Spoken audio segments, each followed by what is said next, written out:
सपनामा पैसा भेट्दा कस्तो संकेत गर्छ त?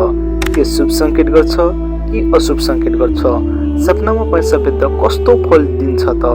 के राम्रो फल दिन्छ या राम्रो फल दिँदैन?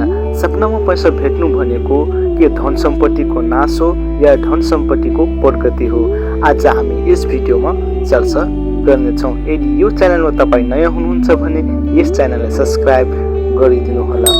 भिडियो ढिलो नगरिकन सुरु गरौँ है त। सपनामा तपाईँ पैसा भेट्नुभयो भने यसले चाहिँ धन सम्पत्ति प्राप्ति संकेत गर्छ। यसरी सपनामा पैसा भेट्दाखेरि आर्थिक रूपमा तपाईँ बलवान बन्दै जानु हुनेछ।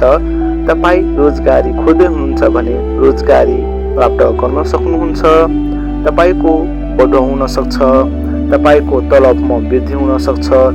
तपाईको आर्थिक अवस्थाले तपाईँ बलियो बन्न सक्नुहुन्छ र आगामी दिनमा तपाईको धन सम्पत्ति एकदमै धेरै हुनेछ र तपाईले सपनामा पैसा भेट्नु भनेको यसको शुभ संकेत मानिन्छ। यदि यस्तै रोमाञ्चक भिडियो तपाईँ हेर्न चाहनुहुन्छ भने कमेन्ट बक्समा एस लेख्नुहोला। हामी यस्तै भिडियो ल्याउँदै गर्छौँ। धन्यवाद। जय नेपाल।